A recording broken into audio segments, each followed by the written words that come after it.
കിച്ചണിൽ ലക്ഷ്മിയും അനുമോളും ആര്യനും എല്ലാം കൂടെ നിന്ന് കുക്ക് ചെയ്തുകൊണ്ടിരിക്കുകയാണ്. ബിന്നി അവിടെ ഇരിപ്പുണ്ട്. ഇവിടെ ഒരു സോഫയിലായിട്ട് നൂറയും ആദിലയും ഷാനവാസും അക്ബറും ഉണ്ട്.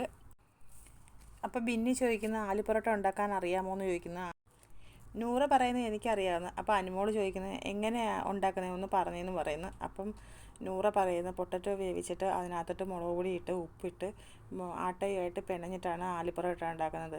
അപ്പോൾ അനുമോൾ പറയുന്നത് അങ്ങനല്ല ആലു പൊറോട്ട ഉണ്ടാക്കണ്ടേന്ന് പറയുന്നത്. അപ്പോൾ അനീഷ് അങ്ങോട്ട് നടന്നു തരികയാണ്. ഷാനവാസിനോടത് മീശ വെട്ടിത്തരാമെന്ന് ചോദിക്കുന്നത്. അപ്പം ഷാനവാസ് പറയുന്നത് നീ വായി വരുന്നത് മൊത്തവും എന്നെ പറയും, എന്നിട്ട് മീശയും താടിയും വെട്ടാൻ ഞാൻ വേണമായിട്ടേ എന്ന് പറയുന്നത്. അപ്പോൾ അനീഷ് നടന്നു പോയിട്ട് തിരിഞ്ഞ് നിന്നിട്ട് ചോദിക്കുന്നത് ട്രിമ്മർ ഉണ്ടോ എന്ന് ചോദിക്കുന്നത്.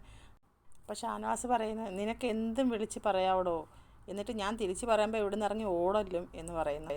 ഞാൻ പറയുമ്പം കിടന്ന് മോങ്ങാതിരുന്നാൽ മതി എന്ന് പറഞ്ഞിട്ട് ഷാനവാസ് ചിരിക്കുന്നത്. അപ്പോൾ അക്ബർ പറയുന്നത് അനീഷേട്ടൻ അങ്ങനെയാണ്, ആരുടെ മുഖത്ത് നോക്കിയിട്ട് എന്തും പറഞ്ഞോളും. അപ്പോൾ ഷാനവാസ് പറയുന്നത് എന്നെ എല്ലാം പറയും, എന്നിട്ട് ലാസ്റ്റ് വന്നിട്ട് എന്നോട് പറയും എടാ എൻ്റെ താടി വെട്ടി തരാമോ, എൻ്റെ മീശ കട്ട് ചെയ്ത് തരാമോ എന്ന് ചോദിക്കുമെന്ന്. അത് പറഞ്ഞിട്ട് ഷാനവാസ് കിടന്ന് ചിരിക്കുകയാണ്. അനീഷ് നടന്ന് കിച്ചണിലോട്ട് പോകുന്നത്.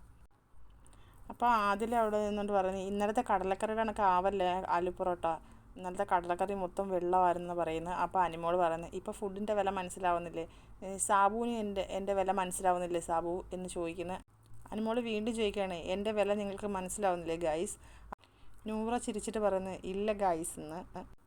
സാബുവിനോട് ചോദിക്കുന്നത് ഞാൻ കടലക്കറി എത്ര സൂപ്പറായിട്ടാണ് ഉണ്ടാക്കി തന്നെ അല്ലേ പറ, ഞാൻ നന്നായിട്ടല്ലേ ഉണ്ടാക്കി തന്നതെന്ന് പറയുന്നത്. മനസ്സിലാക്കണം, ഞാൻ ഒറ്റയ്ക്ക് കിടന്നാണ് പണിയെടുത്തത്, മനസ്സിലാക്കണം അത്. അപ്പോൾ സാബുവും പറയുന്നത് അയ്യോ അങ്ങനെ പറയില്ല, നമ്മളെല്ലാവരും വരുന്നു, ആർക്കും എന്നെ ഒരു വിലയില്ലായിരുന്നു ഞാനിവിടെ കിടന്ന് ജോലി ചെയ്യുമ്പം, പ്രത്യേകിച്ച് ഷാനവാസിക്ക് എന്നെ ഒട്ടും വിലയില്ല എന്ന് പറയുമ്പോൾ ഷാനവാസ് ചോദിക്കുന്നത് എന്തോന്ന്. അപ്പോൾ അനുമോൾ പറയുന്നു ഒന്നുമില്ല എന്ന് പറഞ്ഞിട്ട് അവിടെ നിന്ന് എഴുന്നേറ്റ് പോകുന്നു. അപ്പോൾ അടുത്ത ലൈവ് അപ്ഡേറ്റുമായിട്ട് ഞാൻ വീണ്ടും വരാം. എൻ്റെ ചാനൽ ആരെങ്കിലും ഉണ്ടെങ്കിൽ ഒന്ന് സബ്സ്ക്രൈബ് ചെയ്യണേ.